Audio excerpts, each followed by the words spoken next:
Hey, it's Ash and I'm the vegan neuropsychologist. And in this video, I'd like to spend a few minutes talking about vegan activism because I've been asking myself the question lately of what is the most effective way that I can advocate for animals and what's the best form of activism that I can do. I know there's lots of opinions on this. The problem that I have is that I get really easily distracted.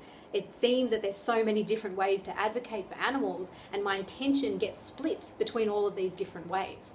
Maybe you'll resonate with what I'm saying. It seems that there's so much to do, so many possibilities, and there's only 24 hours in a day. So we need to be judicious and we need to be deliberate about where we allocate our time and attention so that we can be the best advocates for veganism.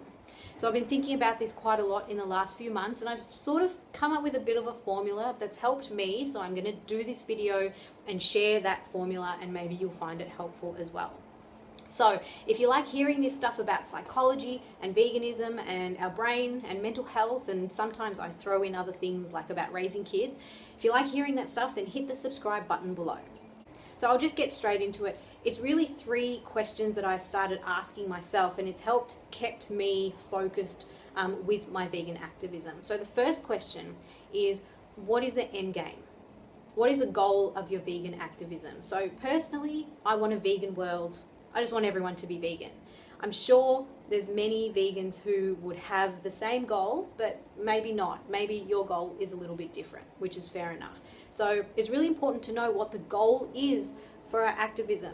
Because imagine if we were taking a holiday, if we're going from Melbourne to Sydney, we got to know what our destination is if we're going to plan our trip properly. And I see activism as being a little bit like that. If we know what kind of outcome we want, then we can plan our strategy appropriately. So that's the first step, is to know your goal. So the second question to ask yourself is then, how do I want to get to that goal? So if we're going from Melbourne to Sydney, how do we want to travel there? Do we want to walk? Do we want to fly? Do we want to take a train, drive in a car? And it's a little bit like that with our activism. Once we know what the destination is, we've got to ask ourselves, how do I want to get there? So some people, maybe they want to get there through sharing their love of food and their love of cooking, and they make all of these delicious recipes, they're masterpieces, they're culinary works of art, or maybe they're just like really simple, quick, cheap, easy, healthy recipes that anybody can make. And for some other people, they're really good at video production and they make YouTube videos, or maybe they want to make a documentary like Cowspiracy. And for other people, maybe they're writers, or maybe they're really good at talking to people one-on-one, and so they actually go out into the community and do outreach that way. And of course, there's many other ways to advocate for animals. I think it's really important that we keep in mind not only what do we want to do, but also keep in mind where our strengths are. Because, on one hand, we've got what we're good at, and then we've got what we're passionate about, and where those 2 circles overlap is really where there's so much gold, there's so much valuable stuff there. Because if we're good at what it is that we're doing to promote veganism, then we're going to get good results. We're going to be successful at what we do. So have a think about where your strengths lie, where your natural talents are, as well as what you enjoy doing. And generally the 2 line up. We tend to enjoy what we're good at, or at least we tend to enjoy the things that we're willing to put in the time and effort to become good at. And also keeping in mind, what do we want to achieve? Step 1, what is that end goal? So those are the first 2 steps: to know what you want to achieve, and second, to know how you're going to get there, taking into account your strengths and what you enjoy doing. And the third is perhaps the most important of all, and that is to know the rules that you're going to follow in order to get to that goal. And when I say rules, I don't mean the practical do's and don'ts. What I mean is the rules for how we're going to go about our activism. So these are our rules on a day-to-day basis. So it's a bit hard to describe, so I'm just going to use an example from my own life. So for me, when I'm doing activism, whatever it is, one of the things that's really important to me is that I have enough energy to be able to do what it is that I want to accomplish, whether it's to make a video or to write an article or to talk to someone face to face. So my own health, my own vitality is something that's really important to me. And I need to make sure that I'm taking care of that on a daily basis, my physical health and my mental health. Another one that's really important to me is to act with integrity, because I need to be able to go to sleep at night rest easy knowing that I acted in accordance with what I say, what I do. I kept my promises. I followed through with the stuff that I said I was going to do, that I acted in a way that's in accordance with who I really am.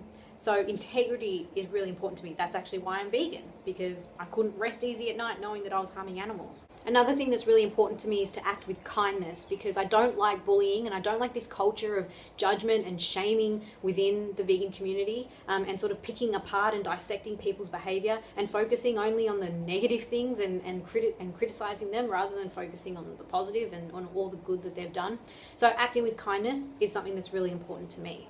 What else? Let's see if I can think of two more. So another one really important to me is courage, because sometimes I get a bit perfectionistic with how I write especially, and sometimes I wait until something's like 100% perfect before I'll hit the upload button, and it takes courage to be okay with something being 99% perfect or 95% perfect. And so we've got kindness, integrity, health and energy, and also courage. And I guess a fifth one would be wisdom, which is the wisdom to be able to follow a protocol like this, to be able to focus my attention in a way that's going to be best for my goal, while filtering out the distractions. And the reason that I say that this third step is so important is because our activism is about so much more than just what we do. It's about the attitude that we have as we're doing it. Because our activism, it's not about the facts, is it? We've got all the facts. We know that veganism is the way forward. We know that there's no good reason to keep consuming animal products, and yet it's still only 1% of the population who is actually vegan. So it's not a lack of information. When we're out there doing our activism, people aren't connecting with the facts and the logic, they're connecting with us. So we got to make sure that as activists, we're sort of bringing ourselves, but like our best selves, I guess you could say, like our kindest and most compassionate and most interested and most curious selves into the picture. Now I understand we get angry from time to time, and we get frustrated and we get sad and despondent. I feel all those things on a regular basis, and that's fine as long as we know how to deal with it appropriately. And I've done videos on this before, so I'll put some links in the description box below. You can check them out. So we want our activism to incorporate our essence and who we really are. Because no one's going to connect with us if we're not being genuine, if we're trying to put on a facade, or if we're trying to pretend to be something that we're not. I think when we're real about veganism, when we're real about our experiences and our stories and about the emotion of why we're vegan, not the facts, but the emotion of why we're vegan, people connect with that. People resonate with that. And I think it's really important to keep that in mind. So I'm going to end this video here because I'm really trying to keep my videos short. I would love to know your thoughts about vegan activism, and how do you decide on what's the best form of advocacy and activism for you? Let me know, chuck a comment down below. Remember to hit the subscribe button if you like hearing about stuff related to veganism and psychology. Oh, it's really windy around here. And I will have another video coming out soon. This one's kind of related to kids and getting them to eat healthier. But never fear, I do have plenty more videos coming out about veganism, mental health and psychology. So hit the subscribe button down below, and thanks so much for watching. I'll see you next time.